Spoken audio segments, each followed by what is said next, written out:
I remember when I first met him, I thought I had stumbled into something rare and unshakable. He had this calm confidence, the kind that drew people in without effort, and I was hopelessly captivated. Our connection felt instant, almost magnetic. We stayed up for hours that first night, talking about everything and nothing. It wasn't just attraction, it was comfort, like finding someone who spoke the same unspoken language I had been waiting my whole life to hear. We moved quickly after that, swept up in passion and certainty. Friends warned us about rushing, but when you're convinced you've found the person who sees you fully, you don't stop to question the speed. Marriage came naturally to us.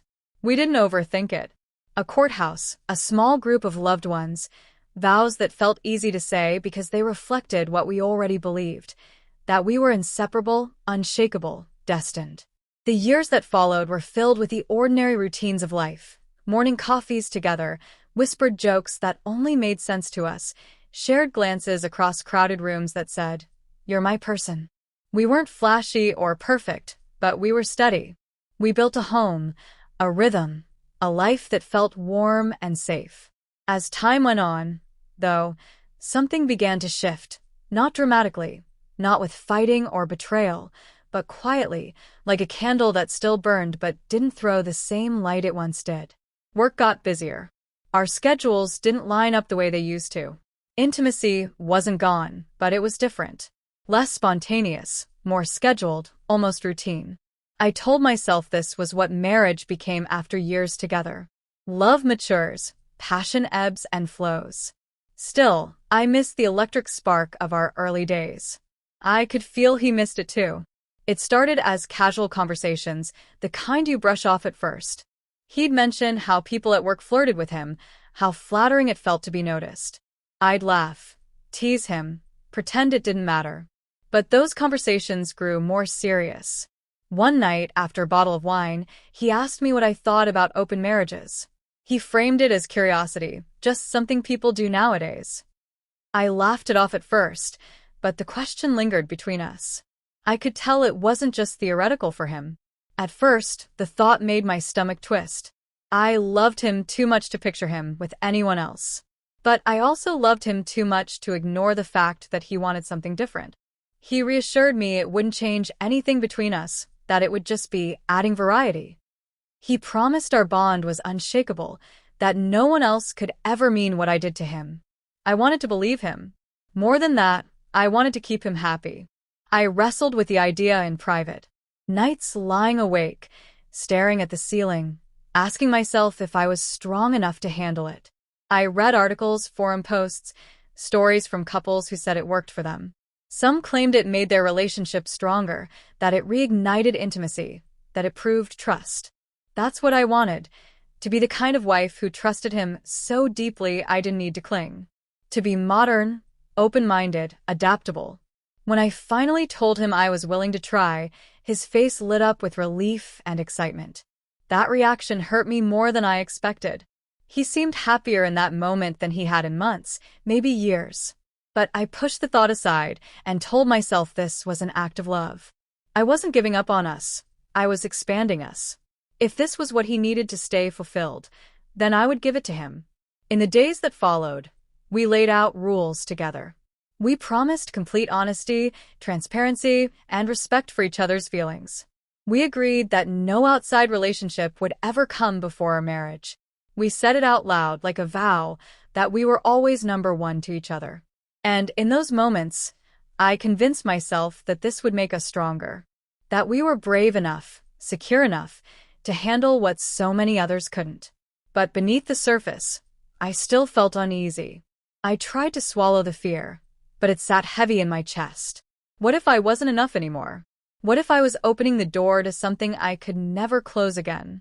He kissed me, held my hands, told me I was his everything. He promised nothing would ever change. I wanted so badly to believe him that I ignored the warning voice whispering in the back of my mind. We stepped into that new chapter with excitement on his part, cautious optimism on mine. I told myself that marriages evolve, that love requires compromise, that this was proof of my devotion. I told myself that we would come out stronger, closer, more alive. But deep down, I feared that I had just given him permission to drift away from me, that I had loosened the one bond one never wanted to test. I smiled, I agreed. I kissed him goodnight, but inside I wondered if I had just made the biggest mistake of my life. The first few weeks of our new arrangement felt surreal. I tried to approach it with curiosity, even optimism. I went on a couple dates myself, coffee here, dinner there. They were fine, nothing groundbreaking. The men were polite, some even attractive, but I didn't feel any deeper pull. It was more novelty than fulfillment, an experience I could take or leave. I kept thinking of my husband at home, reminding myself that these little distractions meant nothing compared to the love I already had. For me, they were just proof that I could play along. For him, though, things seemed different. At first, he was casual about it, coming home from dates with the same easy grin, brushing off my questions with quick answers. He told me it was just fun, just a bit of adventure. I tried to match his energy, but I noticed the subtle shifts before I wanted to admit them. He started checking his phone more often, holding it closer, smiling at messages that I wasn't part of. The glow on his face when he typed wasn't the kind of glow I had seen in years, not even with me. When he went out, he lingered longer. The first few times, I waited up, telling myself not to be the jealous wife, not to turn into the stereotype who ruins what she agreed to. He always came back cheerful, sometimes distracted, but never apologetic. He didn't think he was doing anything wrong. After all, we had rules, and he wasn't breaking them. But every late-night text, every laugh at something on his phone, every hour he spent away from me started to carve little holes in the security I once felt. I tried to tell myself it was nothing, that I was imagining things, that insecurity was normal in the beginning. I reminded myself that this was my choice too, that I had agreed to this path. But the doubt kept growing. When I asked him how it was going, he brushed it off with vague answers. He would say it was fine, nothing serious, nothing to worry about. But the way he said her name, casually, almost too casually, made my stomach twist. I knew then that there was someone specific. He didn't tell me directly at first, but I could hear it in the way he talked. He mentioned little details about her, things that didn't seem important to him but mattered enough to slip out. The way she ordered her coffee. The way she loved the same obscure band he did. The way she made him laugh until his sides hurt.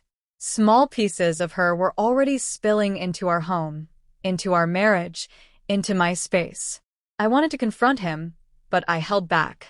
Part of me was terrified of what I might hear.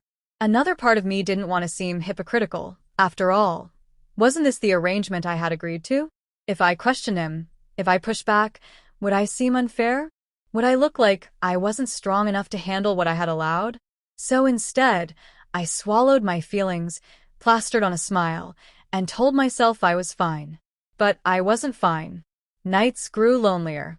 I would sit on the couch, scrolling mindlessly on my phone, waiting for the sound of his key in the door.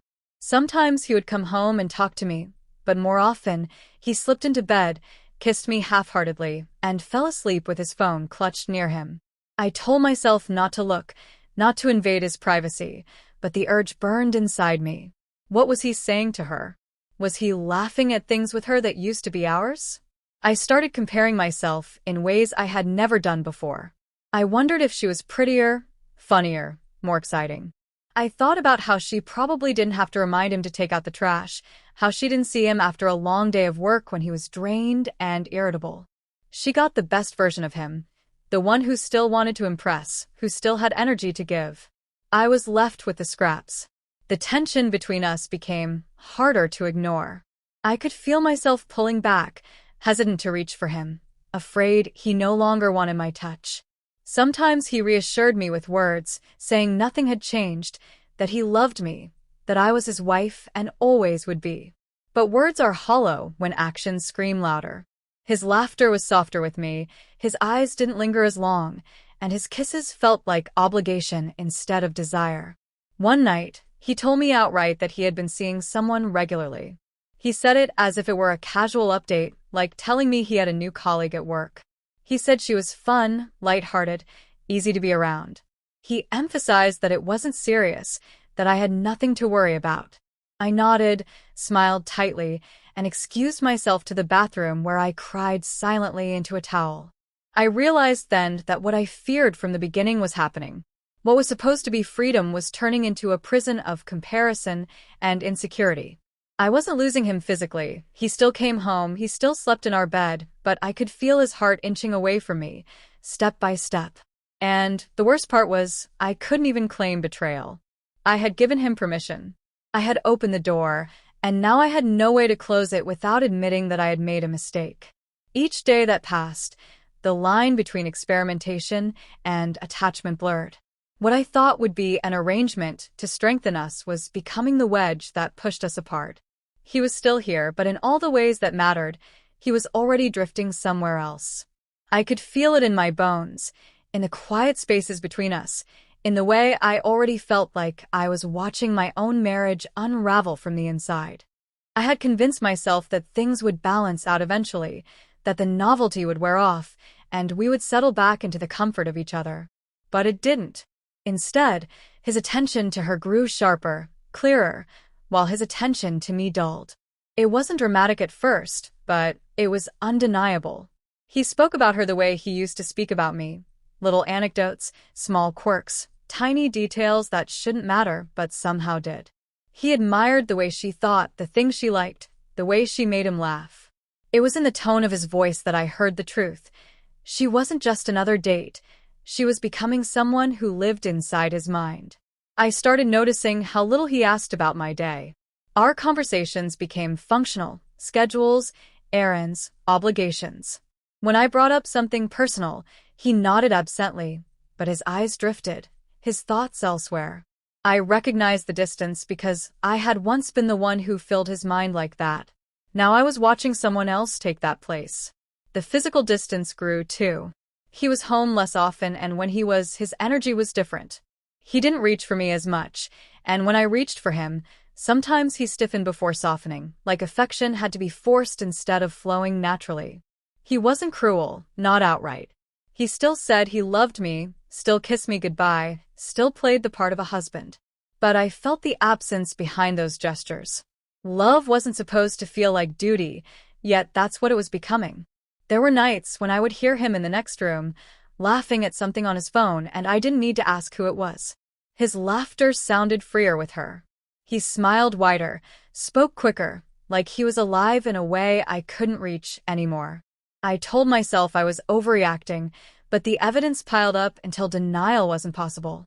I was sharing my husband not just physically but emotionally, and that was the kind of intimacy I couldn't bear to lose. When I finally brought it up, I tried to stay calm. I told him I felt like he was giving too much of himself to her, that our marriage was supposed to be the priority. He dismissed it with a wave of his hand, telling me I was imagining things. He said I was jealous, that I knew what we signed up for, that he was following the rules. He told me I was still his wife, still his number one. But the words rang empty when his actions screamed otherwise. I wanted him to reassure me in more than words, but instead he grew defensive. He said I was suffocating him, that I wasn't trusting the process, that if I really loved him, I would let him be happy. It twisted everything around, making me feel guilty for hurting, as though my pain was evidence of weakness instead of proof that something sacred was breaking. The more I pulled back, the deeper he seemed to fall into her. He started slipping up, mentioning her favorite meals, comparing how she did things differently than me, even laughing at stories she told him as if they belonged to us. It was like she was seeping into our home piece by piece, until I couldn't escape her shadow. I didn't know her face, but I felt her everywhere. I had thought infidelity was about secrets, about sneaking around, but this was worse in some ways. This was sanctioned. I had given permission, so technically nothing was being hidden. But watching him fall in love with someone else while insisting it was just part of the agreement was a cruelty I hadn't anticipated. It was betrayal disguised as honesty, abandonment wrapped in rules we had created together.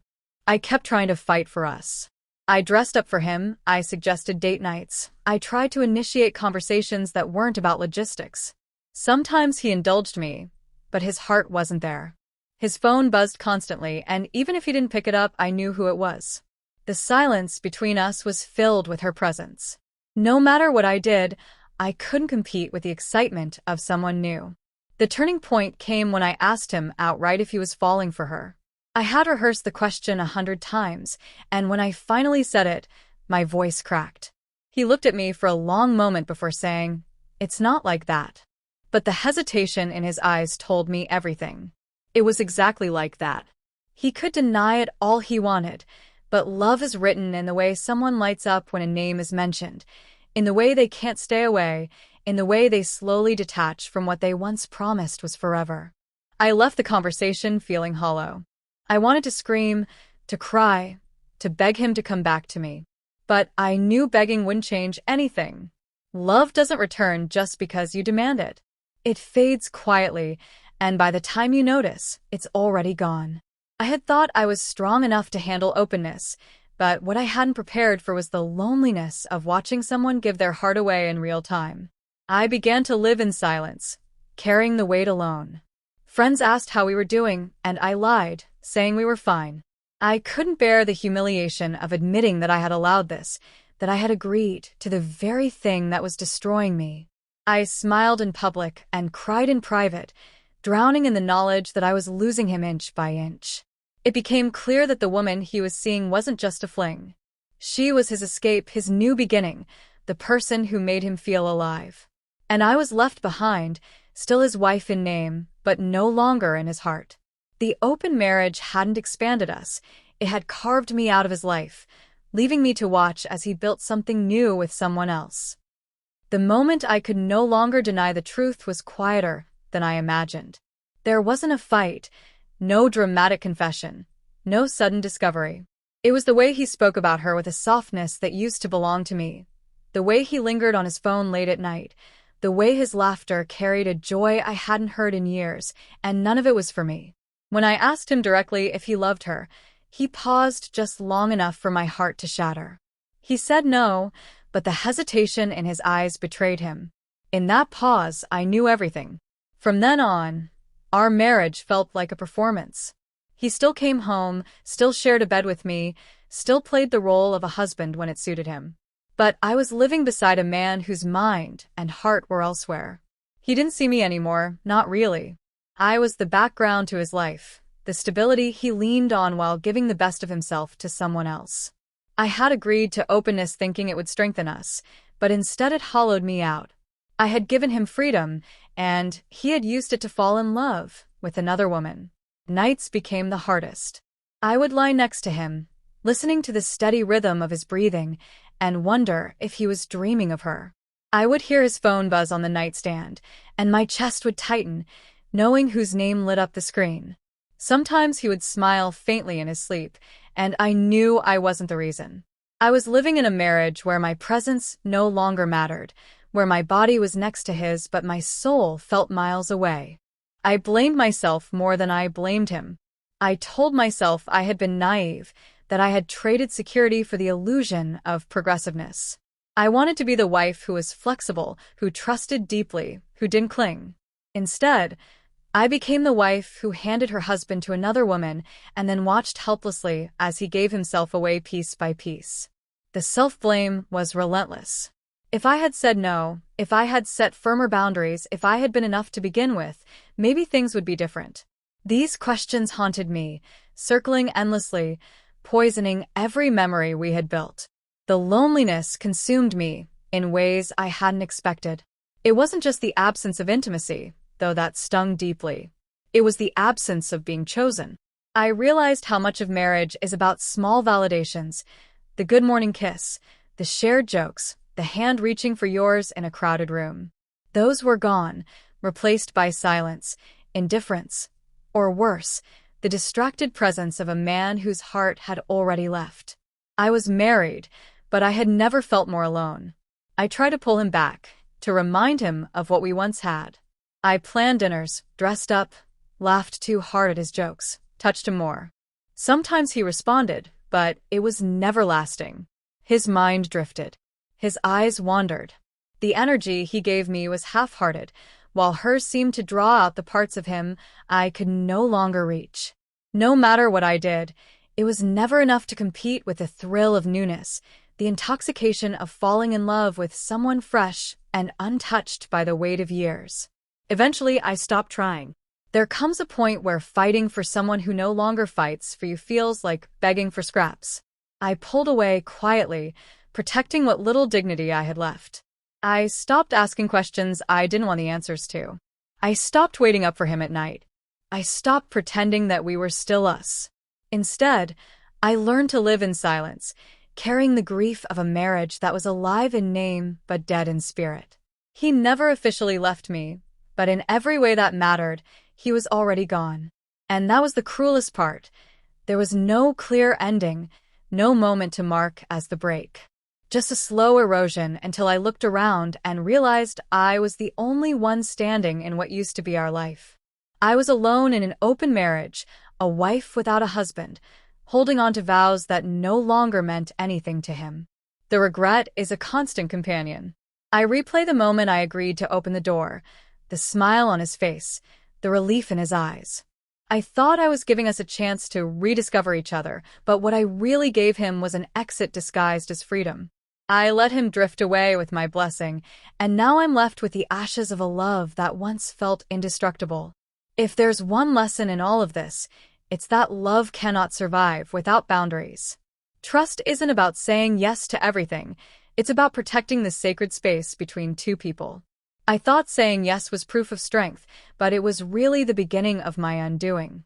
Some doors, once opened, can never be closed again. I don't know what will happen next. I don't know if he'll leave officially, or if we'll keep pretending until the weight crushes us both. What I do know is that I'm not the same woman who walked into this marriage full of hope and trust. I am someone who has learned the hard way that compromise without respect is destruction, that love without protection is fragile, and that sometimes the person you trust most can become the source of your deepest loneliness.